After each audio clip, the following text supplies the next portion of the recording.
Seb. I told you to take us in. I did it the last time. All right. Anyway, okay. What do you mean? I am taking us in. I'm saying, Seb, how are you? I haven't seen you in a long time. Okay, let's make a do-over of that. Count us in again. It's your favorite part of the show. I thought that was great. Okay, fine. 5, 4. I'm taking us in. 3.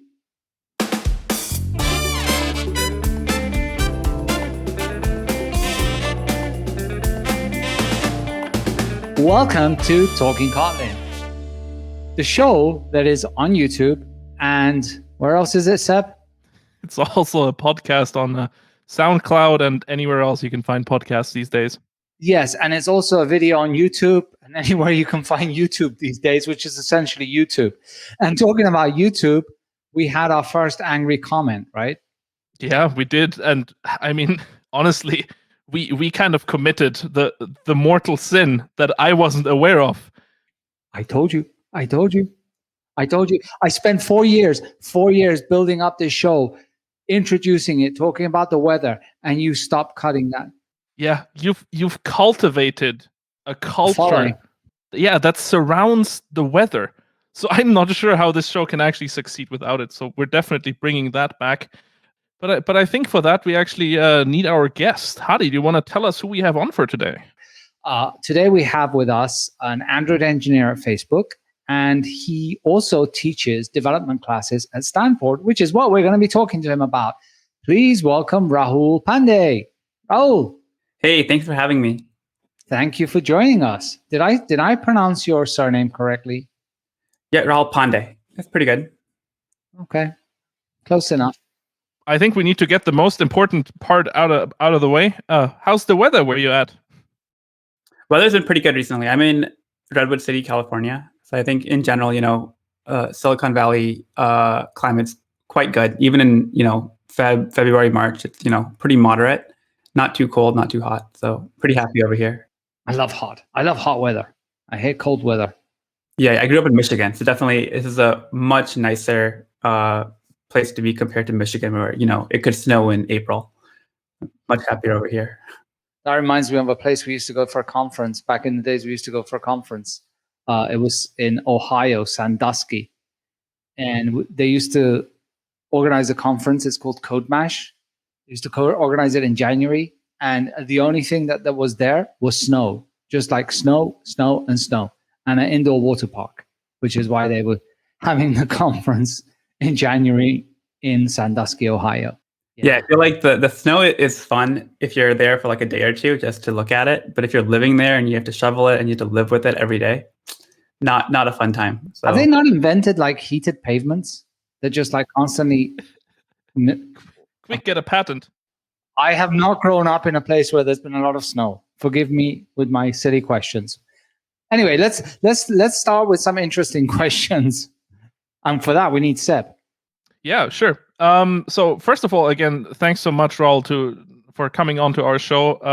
If you're joining us from YouTube, you might have actually seen Raul just very recently because he gave a webinar on teaching Kotlin and especially teaching I think Android application development with Kotlin, right?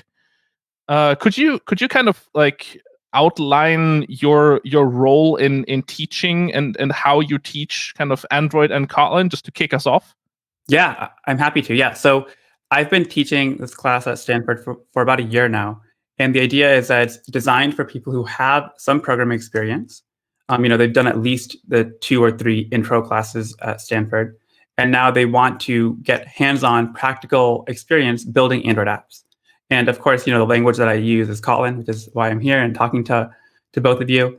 But I tried and keep the class very focused on actually building things because I think that's what people are there for. And as a byproduct of actually building the Android app, I introduced certain Kotlin concepts and topics. And I think most students come into the class never having worked with Kotlin, or some of them have never even heard of Kotlin. But I think at the end of the quarter, a lot of students find that they love the Kotlin aspect of the class the most, even more than the Android aspect. So I think it's worked out really well. This is the point where you can kind of like pivot and say, folks, if you like Kotlin and you don't like Android, let's just teach you server-side stuff. Right. Let's just keep going. They're talking about KTOR, yeah. Yeah, exactly. Yeah, I'll pitch that next time. Yeah, exactly. So, but who are your like typical students? I mean, are they with computer science backgrounds, or do they come from other majors? Do they have any kind of knowledge or prerequisites around programming? Right. I mean, in terms of prerequisites, they have to have taken the core classes. So like the intro class at Stanford is in Python, and then C++ is the next one. And typically they've taken, the class after that as well. It's an interesting mix of undergrads and graduate students, which actually leads to a really interesting class, because you have some students who have just taken the intro classes. So they're actually quite early on in their programming journey. But then you also have a bunch of students who have done undergrad, worked out in industry for 2, 3, or 4 years, and then they're coming back to Stanford to do a master's, and they have of course a really large depth of programming, and they can pick things up really quickly. So having that interaction between students, I find, is super valuable. And then in terms of the majors, I would say, the majority of them are probably computer science majors. I did get quite a few MBA students actually the very first time I taught the class, which I think was really cool. Because I think, if you're an MBA, you're doing this kind of just for fun to build something on the side. And I think they enjoyed it as well. I mean, mobile is like is really important these days, right? So I think everyone kind of appreciates getting some kind of hands-on experience. But I actually want to pick up on one thing you said. You said that Stanford's introductory courses are taught in Python. Is that right? Yep, the very first class, 106A, is taught in Python now. Okay. How do students acclimate to the paradigm change that comes from going from a language like Python, which is dynamically typed, interpreted, not so strictly object oriented, I guess, as Kotlin, to the Kotlin language? Yeah, I think it's a good question. I feel like so definitely everyone has experience with Python. Almost everyone has also some experience with Java.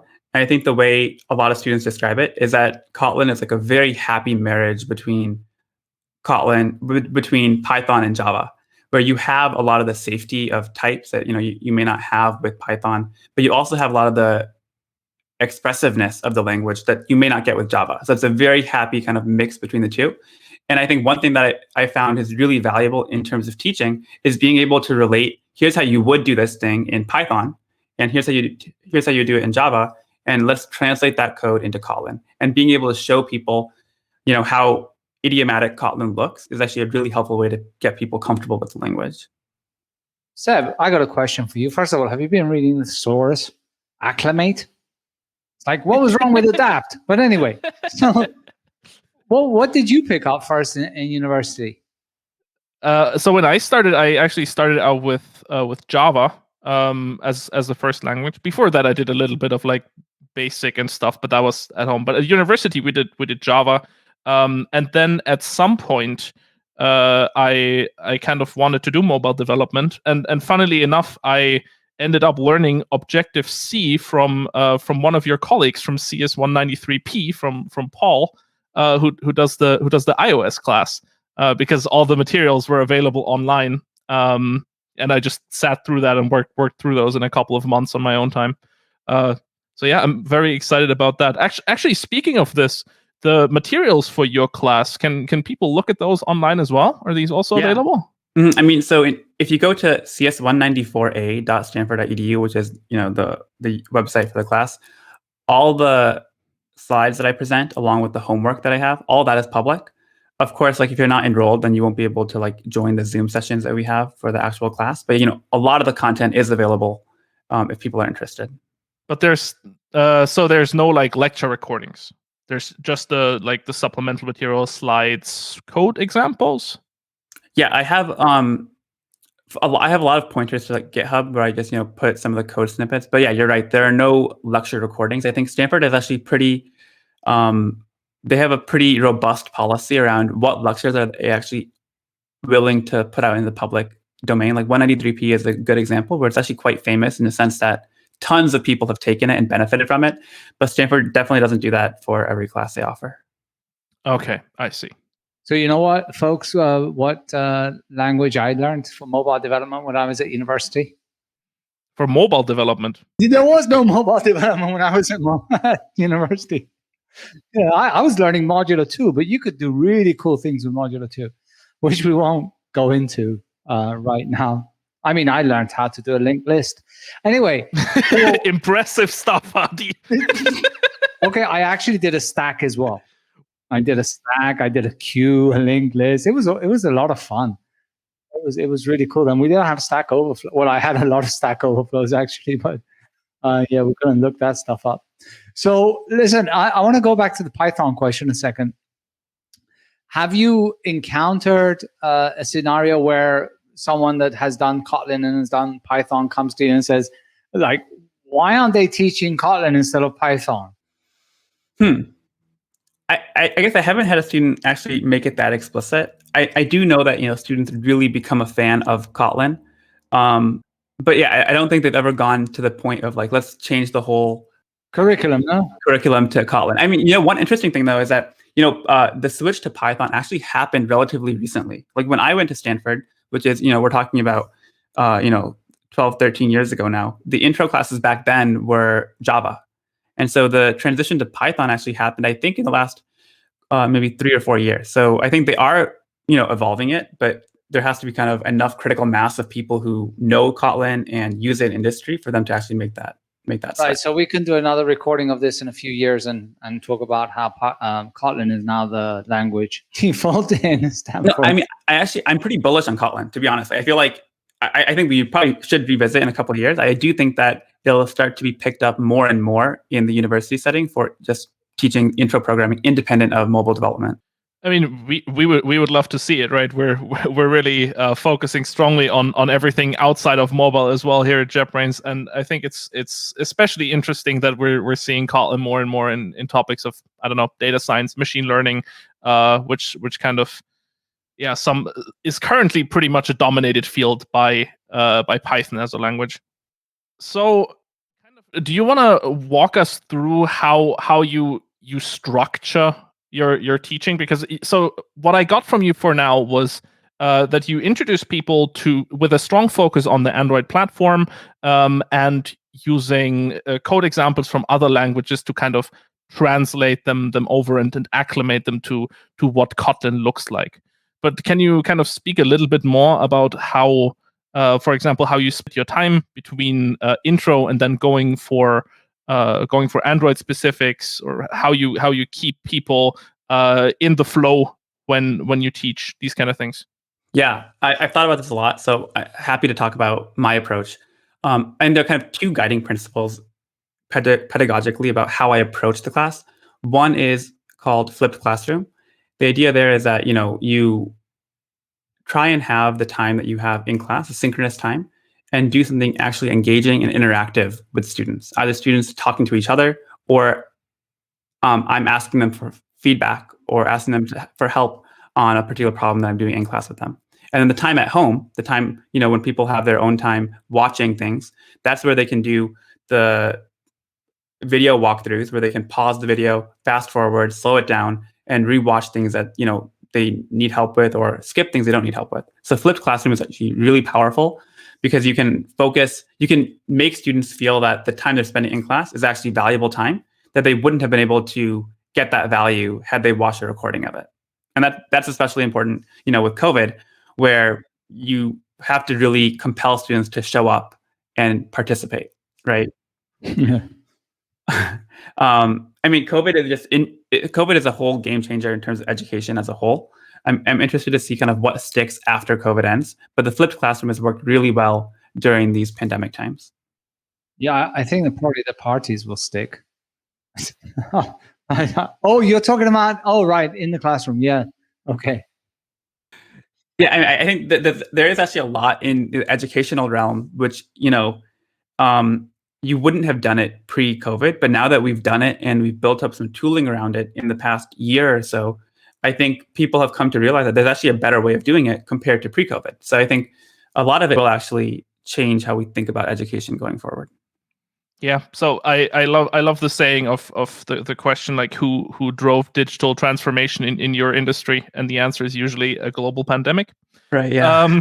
So to move things online. So that's always great fun. So you say that you have the students kind of interact, right? And it occurred to me, like, do you encourage pair programming when you're teaching or when they're doing exercises? Yeah, so I think I encourage pair programming or like group programming in the sense that usually what I'll do is during the synchronous time, during lecture time in Zoom, I'll provide a problem and I'll say, okay, we're gonna have breakout rooms now where we have groups of 3 or 4 people. And then your job is to figure out how to solve that together. So it's not necessarily pair programming, but the idea is you're tasked with, as a group, figuring out the optimal solution or one solution to this problem, and then come back and report how you thought about it or what were the different approaches you took. And then also the way I've structured assignments is that, you have to do this basic assignment, which I give you scaffolding for, and then you have to extend it beyond the basic functionality. And so for the extensions, you can actually work with other people and collaborate, bounce ideas off each other and think about different approaches. So I think there's a lot of kind of peer feedback and collaboration in that as well. Like, how would you say you split the time between language, a platform, and telling people to I don't know, discuss problem sets, come up with compound solutions? Yeah, I would say I motivate it primarily through the framework, Android framework, and I introduce Kotlin concepts only insofar as it actually helps me in service of Android concept. So for example, like in the very beginning of the class, I show an example of like a bigger number app where like you have 2 numbers on the screen, you pick which one is bigger. And that's a very natural example of like whatever the function that gets run, the code that gets run when you hit that button, that can be a function, right? And you kind of parameterize that with which button you clicked on, the left button or the right button.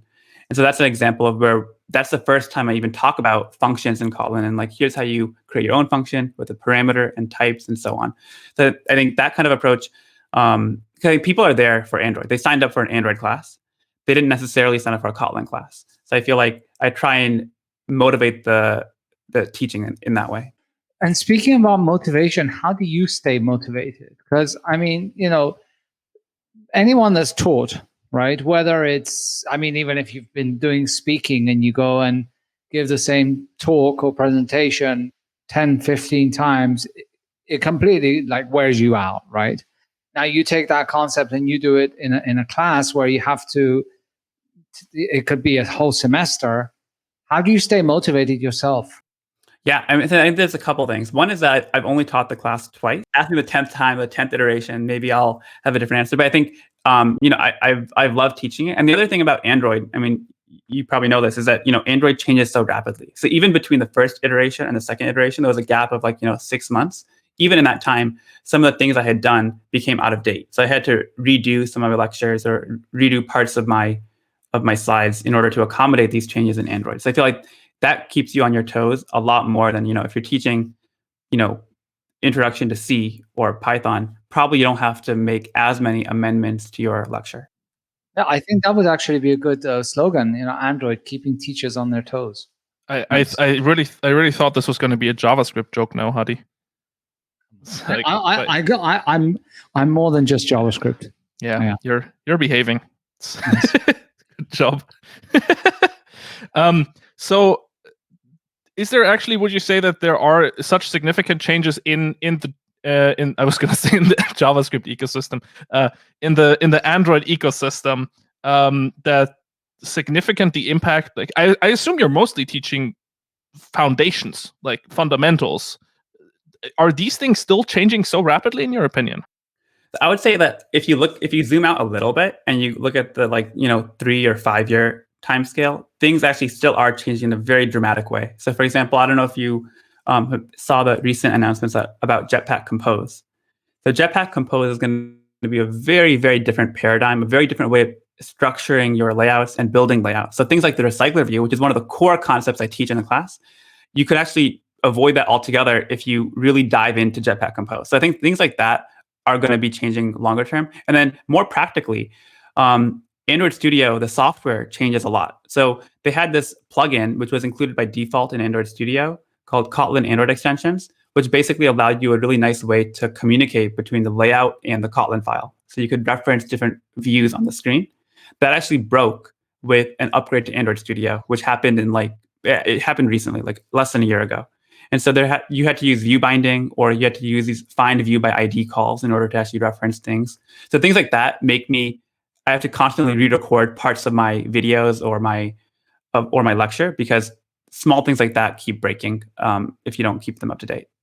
Yeah, I was also going to mention that like the way in which you can access data changes every 6 months with Android as well, right? In a sense. But talking about Android Studio, how much do you balance, or I don't even want to say balance. I'm like, do you find that the students get frustrated with the tooling and with the ecosystem a lot? And how much do they end up spending time in trying to fight that? Or is it mostly, smooth process? Yeah, I think that one of the biggest pain points is that, at least initially, getting used to Android Studio and all the surrounding tooling like Gradle is actually quite overwhelming. Like Android Studio as a application is quite overwhelming. There's so many buttons.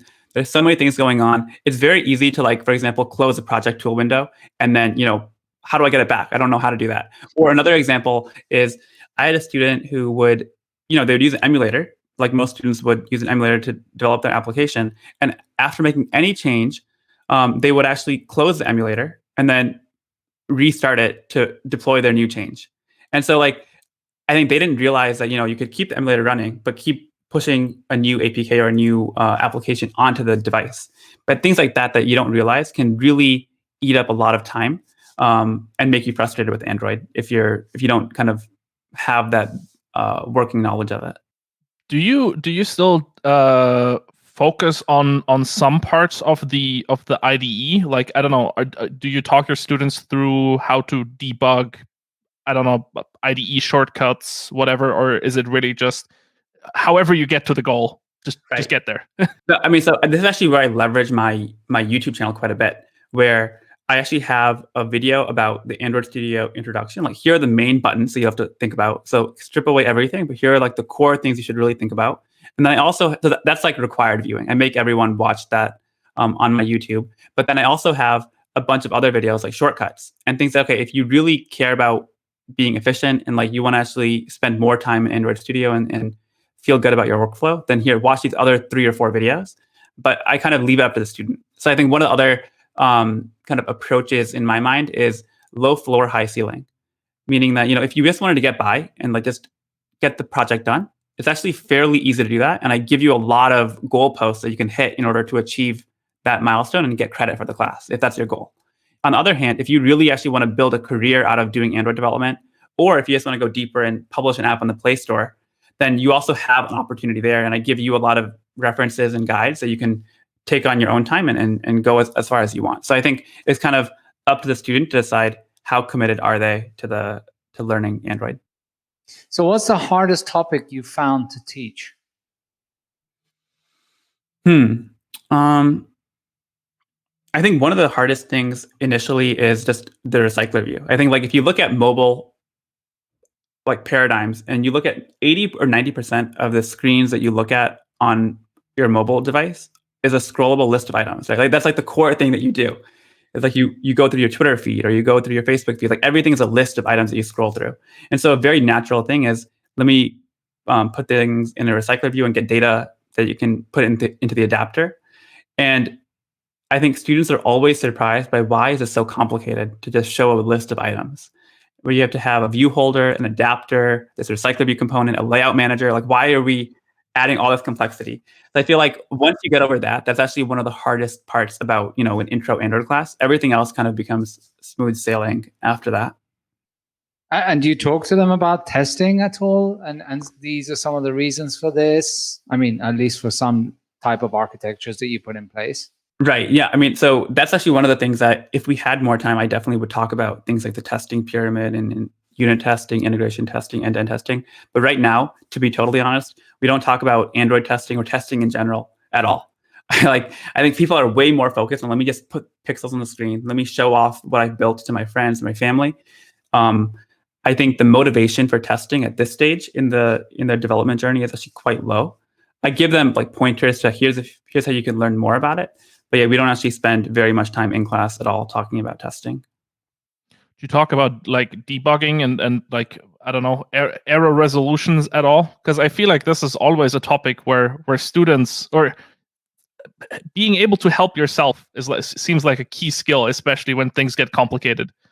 Yeah, 100%. I think that's actually, in terms of like teaching, that's one of the things that I really love about it, which is that like the way I think about it is that you come into the class as somewhat of a novice in the world of Android, meaning that you don't really have a way to structure information. You don't know how concepts relate to one another.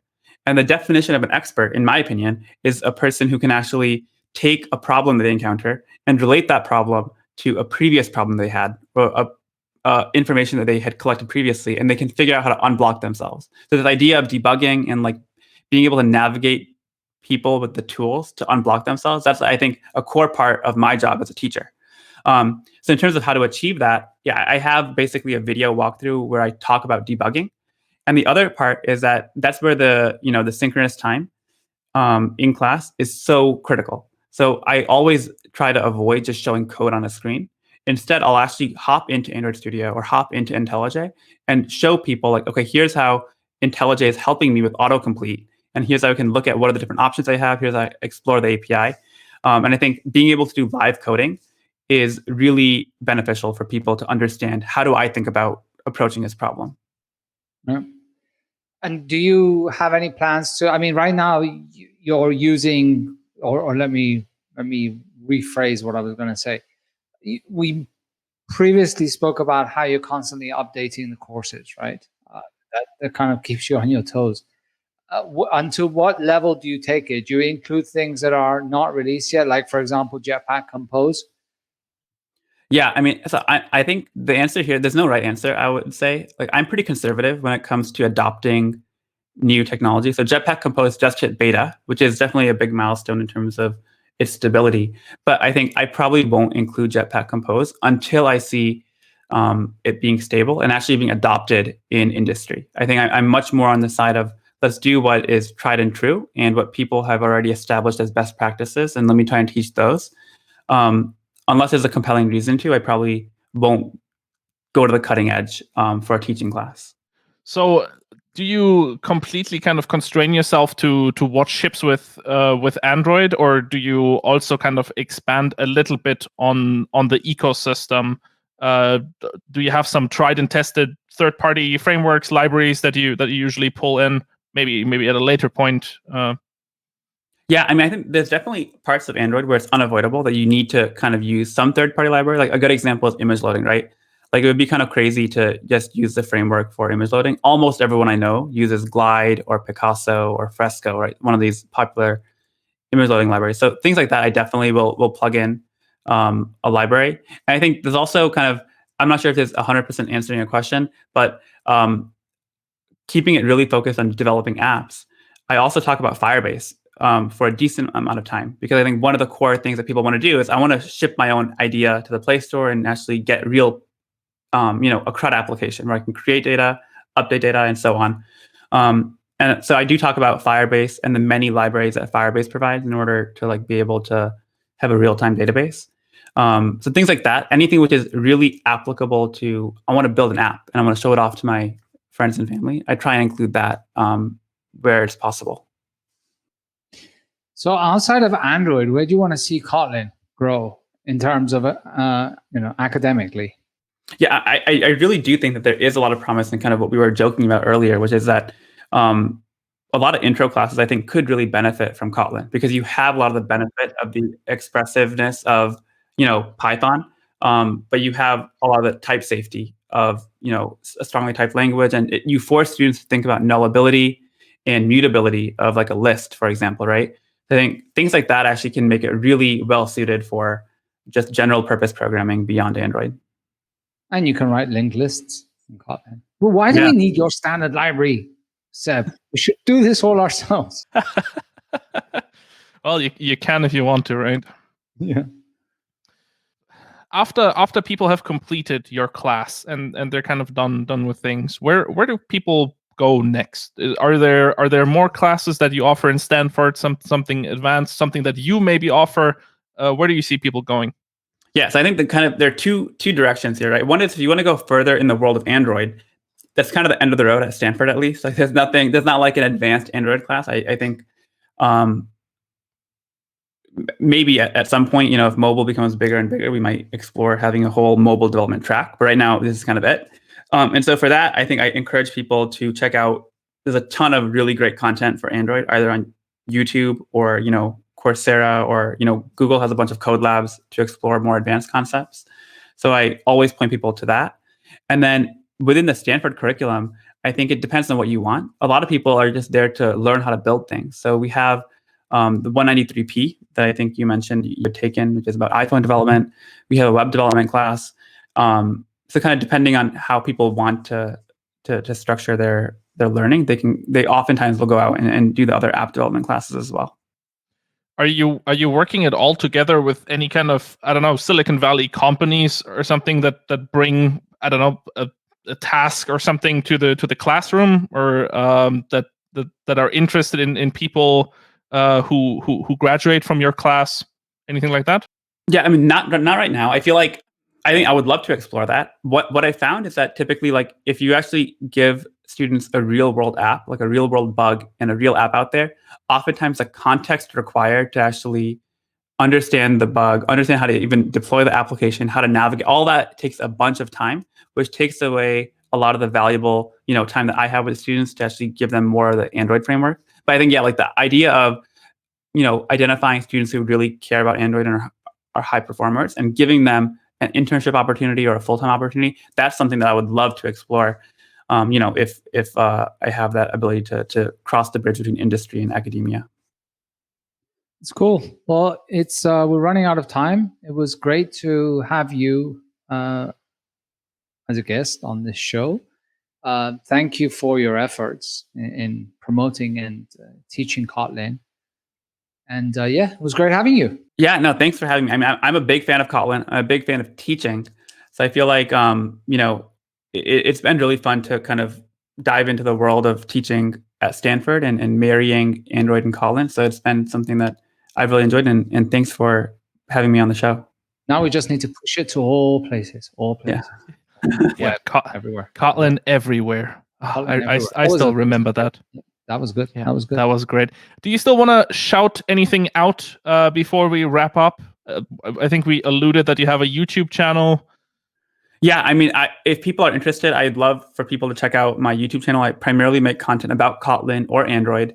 And then if you're interested about the class, and a lot of the content is available on my website, cs194a.stanford.edu. And I'm happy to, connect with people or answer any questions if they have any. Awesome. And we'll post the show notes, the links in the show notes. Perfect. Thanks again. Cool. Thanks a lot. Bye-bye. Bye. Bye-bye. Cool. But do we still need to do the outro with the whole like and subscribe? We are professional YouTubers, aren't we? Yeah, like, subscribe, do the whole thing. We're professional YouTubers, you folks. Thanks so much for tuning in. See you in the next one. Bye-bye.